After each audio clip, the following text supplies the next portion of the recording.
இங்க வாடா. ஏலம் போடாத இடத்துல ஏன்டா மரத்தை வெட்டிட்டு இருக்கீங்க? ஏலம் போட்டதோ லவங்க போட்டதோ எங்களுக்கு தெரியாது. எங்க முதலாளி வெட்ட சொன்னாங்க, நாங்க வெட்டோம். யார்டா முதலாளி?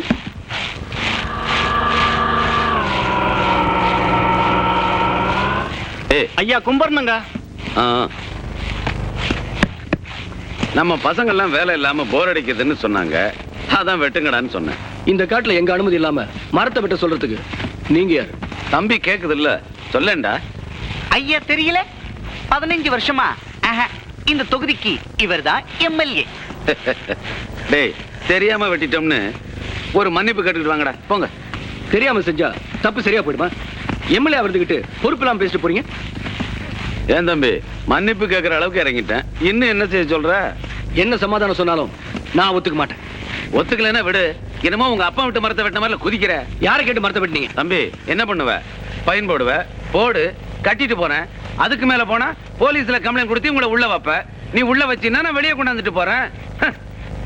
தம்பி, நாங்க ஆளுங்களை வெட்டுறதையே போலீஸ்காரங்க கண்டுக்கிறது இல்ல, கேவலம் இந்த மரத்தை வெட்டுறதுக்கு நீ இந்த குதிக்கிறிய. அரசாங்கத்துக்கு ரொம்ப விசுவாசமா இருந்தீன்னா இந்த காடு அழிகிற மாதிரி நீயும் ஒரு நாள் அழிஞ்சு போடுவ, ஜாக்கிரதை.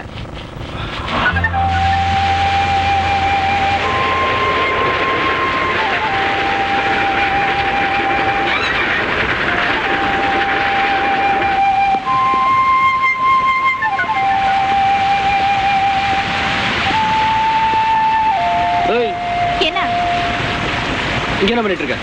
பார்த்தா தெரியலையா? உங்க அப்பாவோட தோட்டமா? ஏன் உங்க அப்பா விட்டு தோட்டமா? அப்படிதான் வச்சுக்க, கவர்மெண்ட் சொத்து.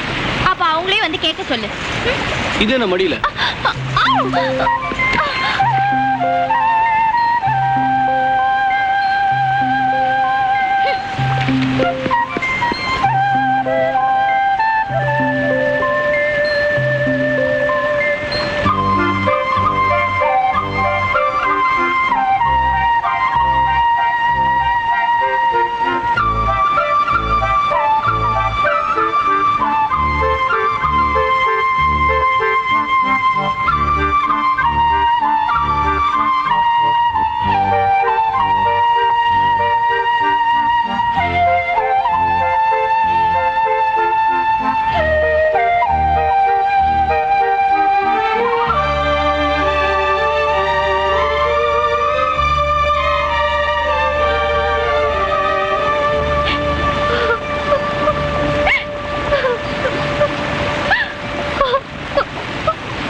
ரொம்ப சாதாரணமா போயிட்டல்ல.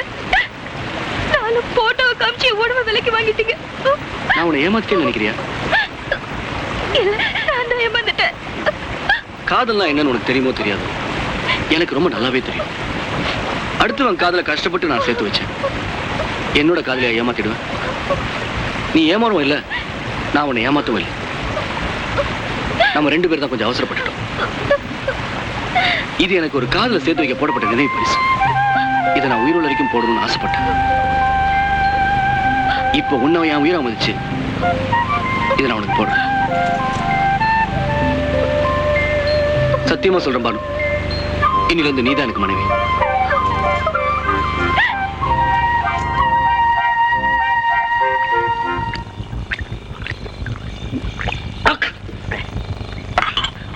எனக்கு இன்னொரு பாட்டில் குடுறா. ஏற்கனவே நீ 3 பாட்டில் சாப்பிட்டாச்சு, உடம்பு கெட்டு போயிடும். பேசாம வீட்டுக்கு போ. இந்த கரிசனெல்லாம் என்கிட்ட வேணாம். ஒண்ணு குடுக்கறா குடுக்கறேன்னு சொல்லு, இல்லன்னா இல்லன்னு சொல்றா. என்னடா இது உங்க அப்பா வீட்டு உடம்பா? ஆமா ஆமா, இது எங்க அப்பா வீட்டு உடம்பு தான், கொடுக்க முடியாது. பேசாம வாய மூடிட்டு போடான்னா போவியா? ஏய், நானும் நீயும் ஒரு காலத்துல ஒன்னா பொறுக்கி தின்னதெல்லாம் மறந்துட்டியா? 4 பாட்டில், ஒரு பிஸ்கோட்டு கடை, அதுக்கு நீ முதல்ல உலகத்தில் இல்லாத கடை வச்சிருக்கேன்டா. நாளைக்கு நான் ராஜாடா, ராஜா. என் தங்கச்சிக்கு இந்த ஊரே பார்த்து மெச்சுற அளவுக்கு நான் கல்யாணம் பண்ணி வைக்கல. என் பேரை மாத்திக்கிங்கடா. அம்மா, என்ன மன்னிச்சுக்கம்மா, மன்னிச்சுக்கா. வயசுக்கு வந்து தங்கச்சி ஒருத்தி வீட்டுல இருக்காங்கிற நினைப்பே இல்லாம எப்படி தானோ குடிச்சிட்டு வந்து நிக்கிறியே, இது உனக்கே நல்லா இருக்கா? தங்கச்சி, நான் ஏன் குடிக்க ஆரம்பிச்சேன் தெரியுமா? உனக்கு கல்யாணம் பண்ணி வைக்கலங்கிற கவலையில தான் நான் குடிக்க ஆரம்பிச்சேன். அம்மா, உன்னை முதல்ல பொண்ணு பார்க்க வந்தவன் 10 பவுன் கேட்டான். என்னால முடியல, குவார்டர் அடிக்க ஆரம்பிச்சேன். அடுத்தவன் 20 பவுன் கேட்டான். ஆஃப் அடிக்க ஆரம்பிச்சம்மா. அப்போ 30 பவுன் கேட்டா ஃபுல் அடிப்பியா? இப்படி சம்பாதிக்கிற காசெல்லாம் குடிச்சு அழிச்சா கல்யாணம் என்ன என் கருமாதி கூட பண்ண முடியாது. அம்மா தாயே, தாயே, தாய், எவனாவது இனிமே 10 பவுன் 20 பவுன் கேட்டு என் வீட்டு வாசப்படி மீச்சிங்க தொலைச்சிட்டேன். எவன் 50 பவுன் கேட்டு வர்றானோ அவனுக்கு தாண்டா என் தங்கச்சியை கொடுப்பேன். முதல்ல நீ வந்து சாப்பிடு.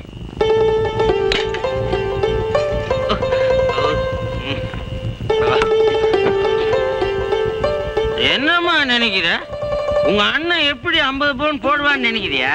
அம்மா, ஆண்டவன் என் தலையெழுத்து எழுதினான், அதை அழிச்சு எழுத போடுறவன் வீரபத்திரமா. நாளைக்கு ராத்திரி 20 லட்சம் ரூபாய் சரக்கு வீரபத்திரனோட சரக்கு தான். அதை நான் தான் லாரியில கேரளாவை காட்ட போறேன். காட்டினா 1 லட்சம் கிடைக்கும். அதை வச்சு உன் கல்யாணத்தை நான் எப்படி ஜாம் ஜாமன் நடத்த போறேன் பாருமா. அம்மா, கொஞ்சம் சாம்பார் ஊத்தம்மா. சரி, நான் இதையே ஊட்டிக்கிறேன் போ.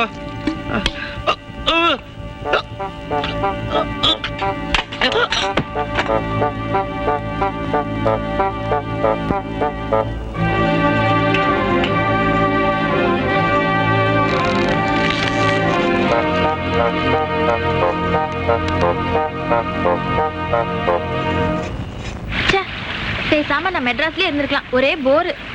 என்ன போரு? மெட்ராஸ் இந்த மாதிரி நேச்சுரல் லைஃப் லீட் பண்ண முடியுமா? அந்த அழகான மரங்கள் இருக்கா? இந்த அருவி இருக்கா? ஆமா ஆமா, அதனாலதான் ஆபீஸ்ல இருக்கிறத விட்டுட்டு மரத்து கீழே அருவி ஓரத்துலயும் சுத்திட்டு இருக்கீங்க. என்னம்மா சொல்றேன்? நான் என்னத்தம்மா சொல்றது? எங்க அண்ணா ஐஎஃப்எஸ் படிச்சுட்டு ஃபாரஸ்ட் ஆபீசரா வேலைக்கு வந்து வந்த வேலையை மறந்துட்டு கேமராவும் கைமா டிரைவர் தங்கச்சி பின்னாடி சுத்துறாரு. அதனாலதான் இந்த ஊர் ரொம்ப பிடிச்சு போயிருக்கா அவருக்கு. பொன்மகள் வந்தா. நான் சொன்னதெல்லாம் பொய் இல்லைன்னு ப்ரூவ் பண்றதுக்கு அவங்களே வந்துட்டாங்க பாருங்க.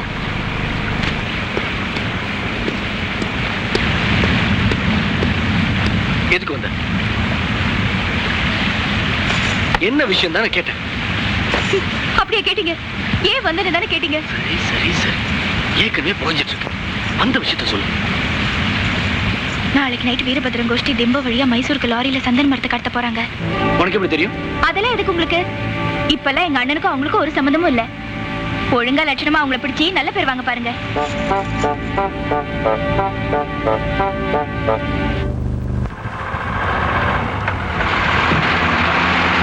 இந்த பெரியசாமி வராதனால இப்ப நான் வண்டி ஓட்ட வேண்டியதா போச்சு. ஏய், அங்க பாரு, செக் போஸ்ட் பக்கத்துல ஆபீசர் நிக்கிறான். வண்டி நிறுத்தாத, உடச்சிட்டு போ.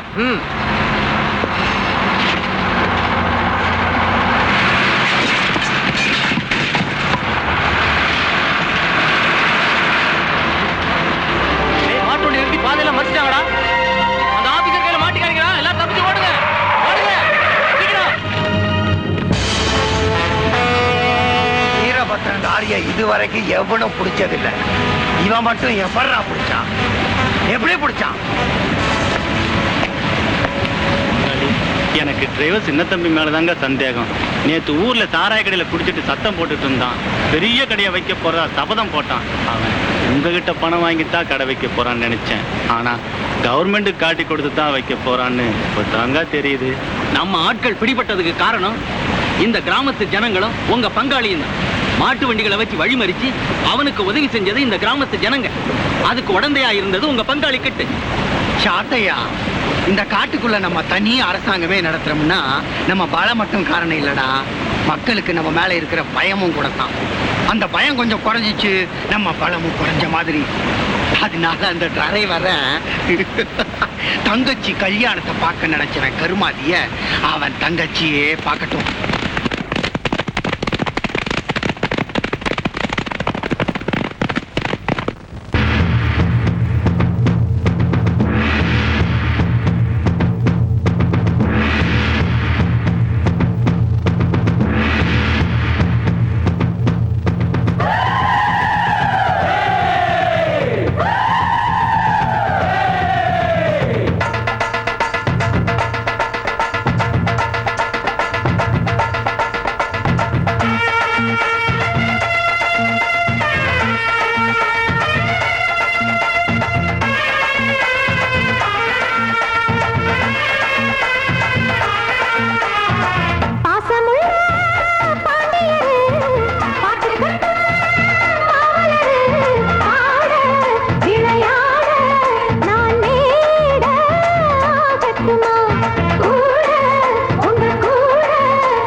பொம்பள உள்ளூர ஊறுதடி தேன் போல கண்ணால 100 வல போடுகிற பொம்பள உள்ளூர ஊறுதடி தேன் போல அரே ஹா,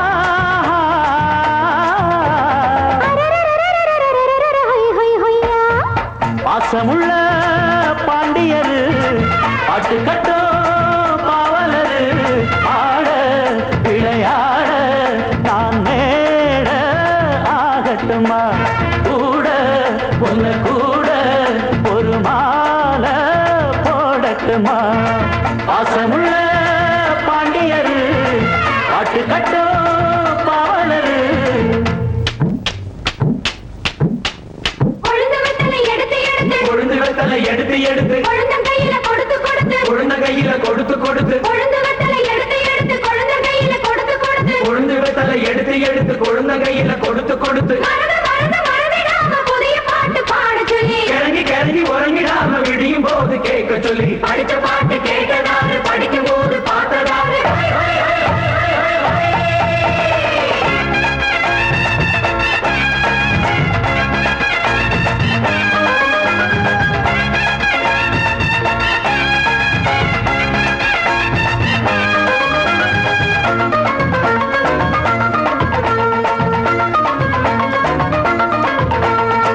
கட்டழகு பெட்டகமே பொட்டு வச்ச ரத்தினமே நித்திரைய விட்டு புட்டு நேரமெல்லாம் சுத்தனமே கட்டழகு பெட்டகமே ஒட்டு வச்ச ரத்தினமே நித்திரைய விட்டு விட்டு நேரமெல்லாம் சுத்துனமே கட்டான காலையிலும் காலை இந்த ஆம்பள நிக்காம கனவு வரும் உன்னால கட்டான காலையிலும் காலை இந்த ஆம்பள நிக்காம கனவு வரும் உன்னால கல்யாணம் தான் நன்னேரம் தான்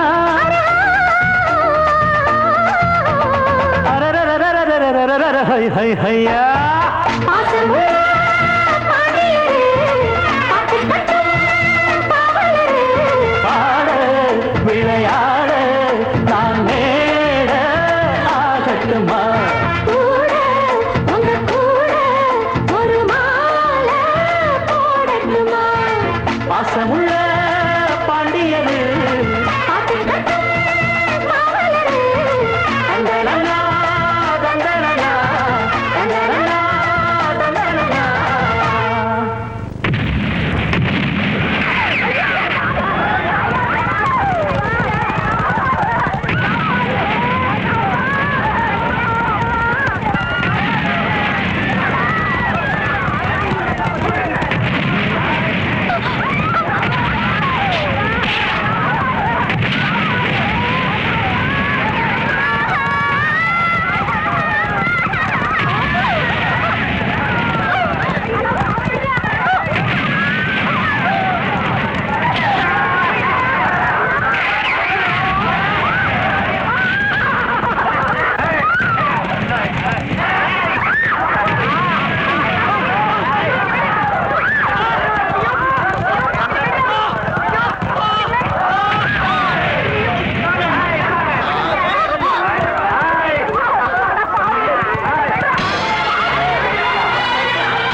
என்ன ஒண்ணும் பண்ணிடாதீங்க முதலாளி முதலாளி என்ன ஒண்ணும் பண்ணிடாதீங்க முதலாளி என்ன விட்டுடுங்க முதலாளி நம்பி தானே கொடுத்தேன் 20 லட்சம் ரூபாய் சரக்கு போச்சேடா என்ன கொண்டுடாதீங்க பணம் போயிருந்தாலும் பரவாயில்ல காட்டி கொடுக்க நினைச்சேடா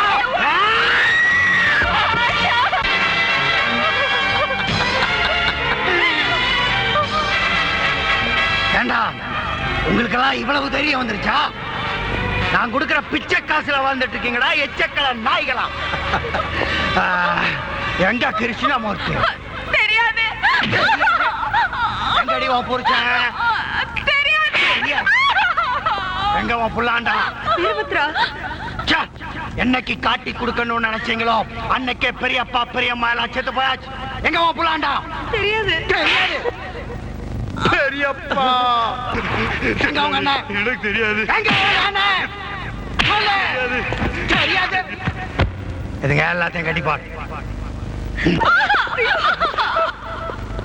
கிருஷ்ணமூர்த்தி, மரியாதையா நீ வெளியே வந்தேன்னா அப்பா அங்க அம்மா செத்து போன பிறகு நீ கொல்லி வைக்கலாம். இல்ல என் பெரியப்பா பெரியம்மாவுக்கு உயிரோட நானே கொல்லி வச்சிருவேன். வெளியே வா.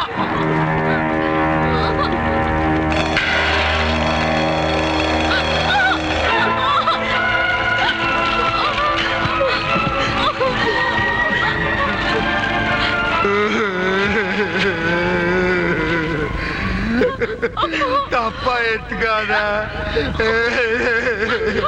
உன் மேல எவ்வளவு பாசம் வச்சிருக்கி பாத்தீங்களா? நீ செத்து போயிட்டீன்னா உங்களுக்கு தெரியாத. அதான் இப்பவே அழுகுறே. எனக்கு ஒவ்வொருத்தனையும் பிடிச்சி ஏறிக்கணும். உயிர் மேல ஆசை இருக்கிற ஒவ்வொருத்தனும் ஓடி போங்க போங்க ஓடி.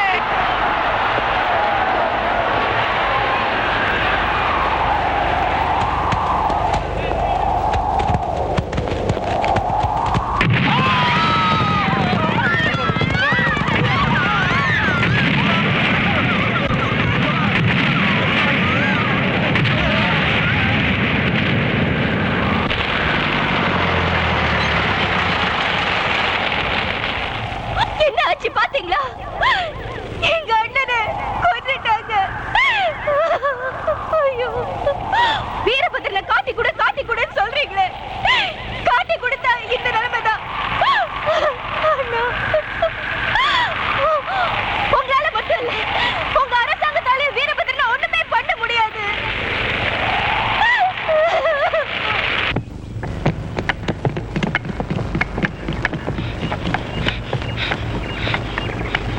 அந்த ஆபீசர் நம்மளை பிடிக்கிறதுக்கு நம்ம இடத்துக்கு வந்துகிட்டு இருக்க முதலாளி.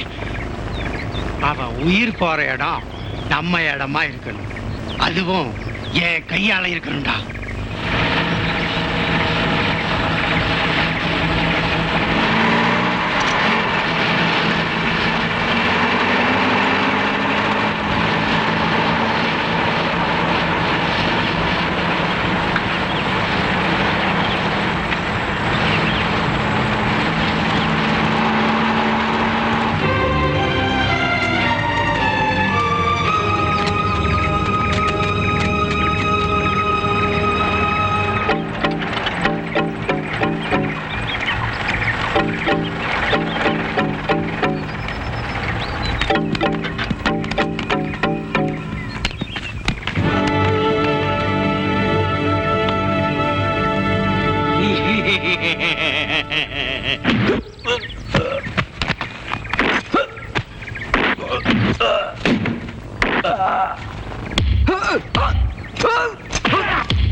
புராண வா, உன்னை தான் எதிர்பார்த்துக்கிட்டு இருக்கிறேன். வா.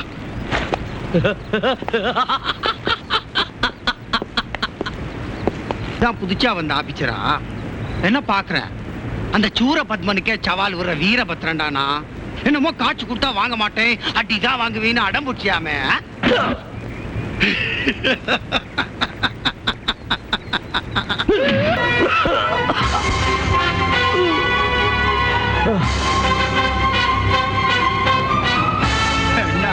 வீரபத்ரன் அப்படி பின்னு வீரப்பா பேசிட்டு இப்படி வீணா மூங்கில வந்து தொங்கறிய.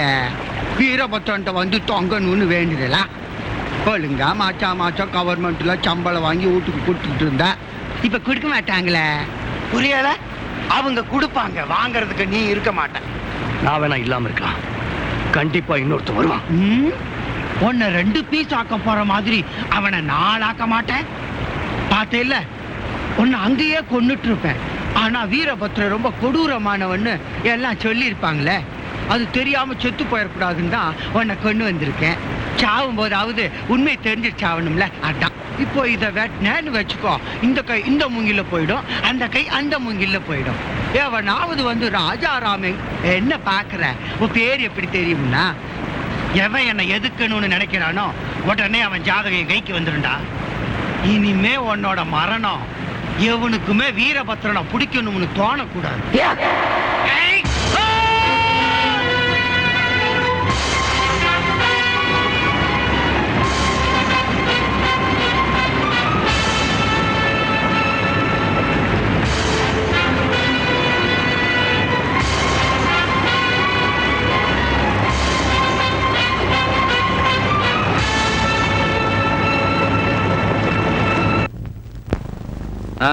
இதுக்கு ஒன்றும் குறைச்சல் இல்லை. உட்காருங்க ஐயா. நீங்க சிட்டிக்குள்ள உட்கார்ந்து தூங்கிட்டு இருக்கீங்க. ஒரு கிரிமினல் அரசாங்கத்துக்கு எதிராக காட்டுக்குள்ள போட்டி அரசாங்கம் நடத்திட்டு இருக்கான். போன ஆட்சியில் நடந்த தப்புக்கு நாங்க பதில் சொல்ல வேண்டியிருக்கு. Sir, we will get him within a short period. நாங்களும் எங்களால எல்லா முயற்சியும் பண்ணிட்டு இருக்கோம் சார். என்னத்த முயற்சி பண்ணி கிழிச்சிங்க? துணிஞ்சு போனதும் இல்ல, போனவன் திரும்பி வந்ததும் இல்ல. காட்டிலேயே வளர்ந்து அவனுக்கு ரொம்ப பழகி போச்சு. அதனால தாக்குறதும் தப்பிக்கிறதும் சுலபமா இருக்கு சார். இதை சொல்லி நீங்க தப்பிச்சுக்கலாம்னு பாக்குறீங்களா? சார், உட்காரையா. வீரபத்ரனை புடிங்க, இல்லைன்னா வீட்டுக்கு போங்கய்யா.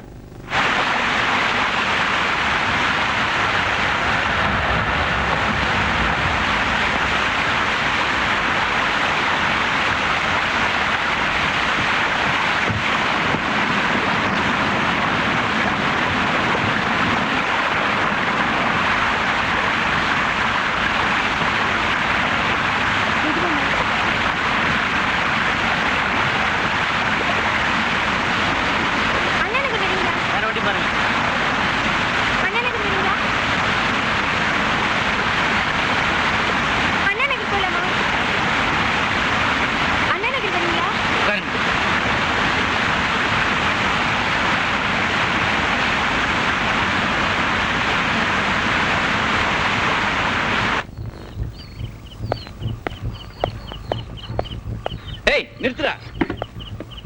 ஐயா, நாங்க வெளியூர்ல இருந்து வரோம். எதுக்கு? தொழில் பண்ணவா?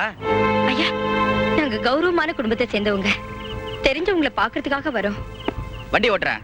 அட என்ன சார், உன்னோட பெரிய பேஜாரா போச்சு. சும்மாவே உங்களுக்கு நியாயம் தெரியாது, இதுல தண்ணியை வேற போட்டிருக்கீங்க. மெய்யாலுமே சொல்றேன் சார், இவங்களை திருவள்ளூர் பஸ் ஸ்டாண்ட்ல தான் சார் இட்டாரேன். பாருங்க, கையில பெட்டிக்குது. ஏண்டா, இந்த தொழில இப்படி ஒரு டெக்னிக் இருக்குதோ? வாடா. பெட்டி படுக்கையோட கிளம்பிட்டாளுங்க.